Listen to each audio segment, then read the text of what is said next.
Good afternoon and welcome to CanadianAgMarkets.com. My name is Brian Como from Ireland, Como Lafoy. Let's get right into what happened in the markets today.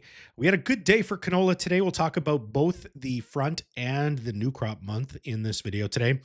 Up 1370 on the July today at 732.20. It closed at. The wheat complex struggled today. We had Minneapolis down 11 and a half cents to 596 and a quarter. We had Kansas down 14 and a quarter to 524 and a half. We had Chicago wheat down 14 to 528 and a half. Soybeans are up a little bit, 2 and a quarter at 1062 and a half. Corn was unchanged at 459 and a half. The Canadian dollar is right at 72.50 at the time of this recording. We saw some losses today in the cattle markets. Live cattle down 67 points to 209.30, and feeder cattle down 222 at 298.15, so dipped below $3 a pound once again. All right, let's get into some of the charts today because there is some interesting stuff happening in some of these charts. We're going to start with canola today. We did reach a high today of 733.50. That's not a new high. The previous high was posted on May 14th at 735.40. We did settle today at 732.20, so very close to the high. I do want to note something here, though, which I did notice on the 5-minute chart or on the tick chart or closer to the tick chart. Saw a pretty volatile ending to the day today, but that ending is when we produced the new high. So a good ending to the day. We finished strong. I think that is a bit of a short-term bullish signal at least. So that's a good sign there. Looking at the November, we also got some good signs. We made a new high today at 695.50 was the high. So we're pushing closer towards the $700 mark, even on the new crop. We did settle today at 694.30. So again, close to the high of the day and the highest close that we've seen during this contract at any time. So again, good stuff coming in the canola market. We have a little bit of fundamental charts here to show you in this video as well, but just wanted to show you some of those canola charts. One thing to note here is that canola is stronger than its compatriots today. We saw some small gains on the soybean oil market today, it did push above 50 cents a pound at one point, but settled just below that at 49.57. We also saw July soybeans see some very small gains today. Did push up towards 1070, wasn't able to push above there, closed at 1062 as we were talking. Canola's strength today, not necessarily related to outside markets like beans and vegetable oil. So what is driving it? We did see some crush information out today. This is somewhat counterintuitive though. So I'll kind of give you the lowdown here. We saw 919,000 tons of crush this month. That's down from last year, which posted at 957,000. I'm rounding here, but roughly. So we did see year-over-year reduction.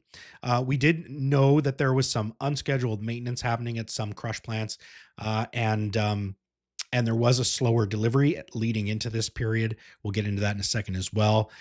We also are down quite a bit from the over 1 million tons of crush that was posted in March.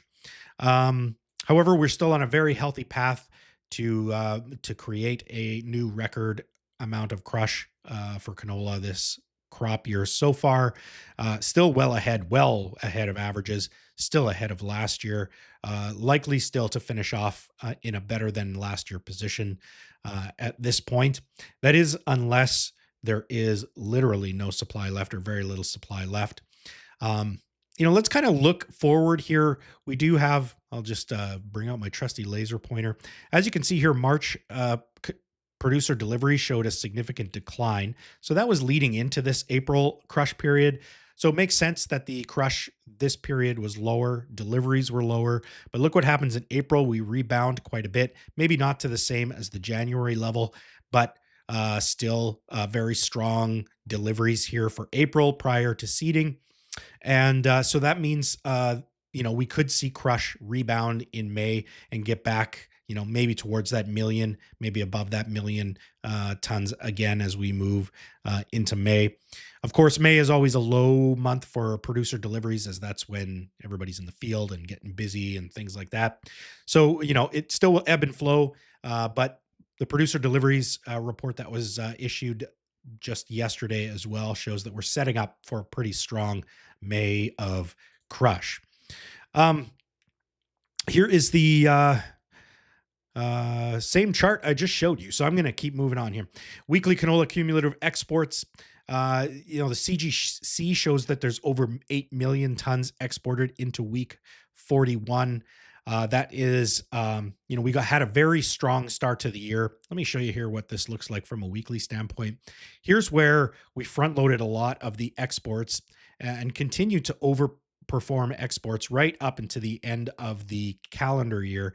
It did start to kind of move back towards averages and back towards last year as we moved January forward. So we have seen a little bit of slowdown compared to the at least slowdown compared to the overperformance that we saw earlier in the year. So exports are probably the one thing that are kind of taking the hit when it comes to the shortage in canola. We're kind of seeing that here, although we are seeing still very good exports as we move through, the last few months here, beating averages, maybe in line with last year in the last, 4 months or so. But overall, still very strong compared to what would have been thought could have happened given the fundamentals as we were coming into this year.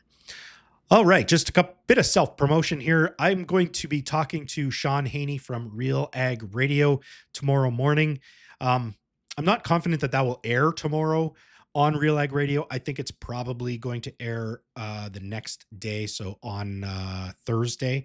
So tune in Fridays at or Monday to Friday at 4:30 Eastern Time, which would be 3:30 Central, 2:30 Mountain Standard Time, to RealAg Radio to hear yours truly on there.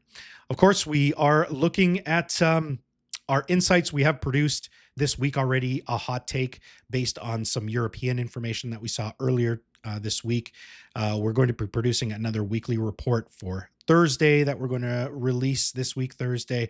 So if you want to get all of those, which include all of our opinions and, where we think you should be positioning and things like that, you want to subscribe to our insights. They are only $99 a month. That's less than $1,200 a year. You get everything that we produce, including our daily commentaries, our weekly commentaries, and our hot takes in between. So go to CanadianAgMarkets.com to subscribe. You'll get to this screen here where it'll get you to put in your email, phone number, how you want to pay, and click subscribe there. And for only $99 a month, you'll get all of the insights that we have to offer. All right, we're going to move into wheat here. We did see some weakness in wheat today. My assumption, because we didn't see anything super crazy in the news wires or anything today, we saw decent export sales. So, nothing really to trigger a big sell-off in wheat. We did kind of see some rain events that came through over the long weekend. And I think what that may have done is kind of incentivize the market to sell wheat off ahead of today's crop ratings report. However, I think that may have been a bit of a mistake. So I'm just going to kind of go through these futures markets here. Kansas, down. Let me back up here. Chicago kind of rejected the 50-day moving average, moved back down towards the 20, did close below the 20-day moving average, also kind of closed back down below that resistance line that it was trading below for much of the calendar year thus far. A little bit concerning from a technical standpoint. Kansas saw something similar here.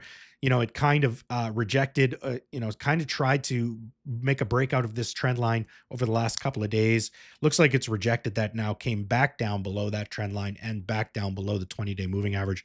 That could mean that this market looks like it's going to, wants to test those previous lows or kind of move back into that low $5 area on the Kansas chart. And the Minneapolis, which staved off, some of the bigger weakness that we saw in the winter wheat, but still saw weakness today come down to test the 20-day moving average.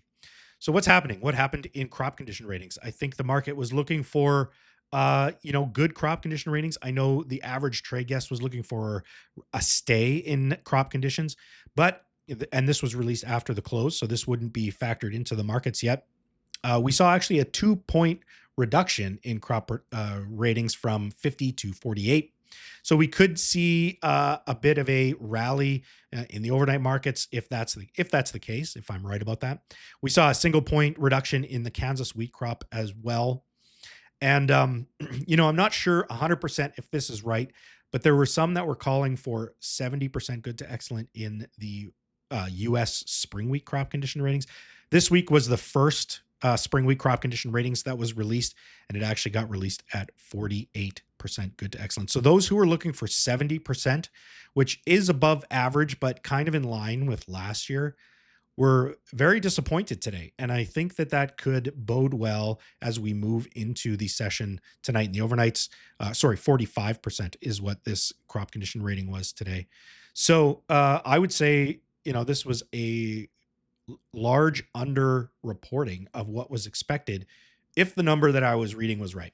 So I don't know, maybe I misread the number, or I just, only used one source and got a bad number. I don't know.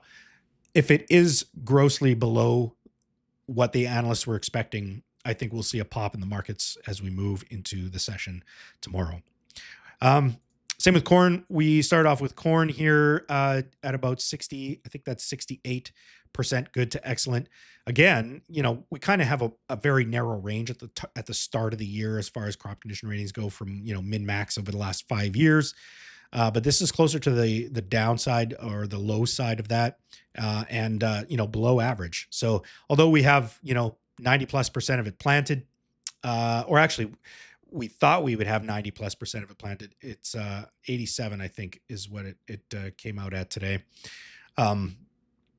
So just a little bit of some disappointments in the crop condition ratings today. So that may have a positive effect on the markets as we move into tomorrow.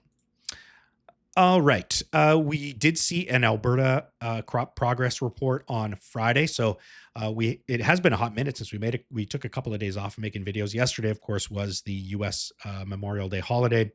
So we haven't talked about this since it was released on Friday. Spring wheat, Alberta has 87.3% of it planted. Durham, 90.6%. Barley, 71. Canola, 55.7. Peas, almost 90%, and goes on from there. So averaging all crops 73.1% as of May 20th. Major crops 72%. The 5-year on all crops is 59. So again, very well, or very much ahead of average, which is generally seen as a positive towards crop production overall. What may be a little bit concerning here, this is in the same report, they kind of talked about surface and subsurface moisture. You can see that there's some areas, and they kind of put together like a May 13th to May 20th kind of progression here. As you can see, the Peace area has gotten a lot of improvement. We've seen kind of stability here in the central south part of Alberta. This is kind of the below the 16 highway line. Above the 16 highway line, it's been a little bit more volatile. Started off dry in the middle of the month, got a little bit better, but then it kind of started to taper off as well. And then same kind of thing with the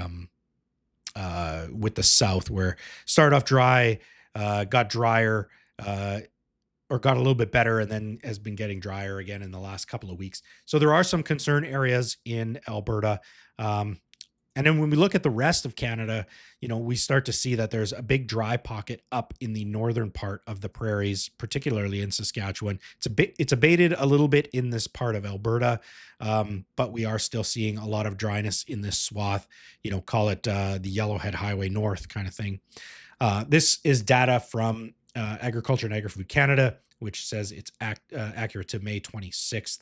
And this is a percentage of average precipitation. So not necessarily a total precipitation or anything, but just kind of looking at where we are versus averages. Doesn't look like we're going to get a whole lot of reprieve in the next little while. This is the 5-day forecast. This is the GFS model. and pretty scant, rainfall here. This is in millimeters. So we're talking the green areas here are quarter of a millimeter to 4 millimeter. I mean, you know, to get to an inch, you need 25 millimeters, right? So that's, you got to get into the blue in order to get even an inch of rain. Half an inch of rain is still in this blue area. So any of these greens mean, any of this area in green still means less than half an inch of rain, which we know can come and go. And it's very spotty out there. I've heard even, neighbors having a difference of precipitation from field to field. So this is the GFS model. I did want to take a look at the European model as well, because there was some chatter out there that the two models were producing something different. In this case, not a whole lot different. Still pretty scant rains expected over the Canadian prairies in the next little while. Add to that, this is a day 1 to 7 temperature anomaly. Now, not every day gets above average temperatures, but as a whole, over the next week or so, we are looking at above average temperatures in the Canadian prairies during a period of time when there is not a lot of precipitation forecast. So unfortunately, that kind of tends to lean towards a danger to crop production overall. All right, that is all we have for you today. Thank you for tuning in. Again, tune into RealAg Radio over the next couple of days to hear yours truly wax poetic about whatever it is Sean wants to talk about. So we'll see you again tomorrow. Thanks for tuning in. See you tomorrow.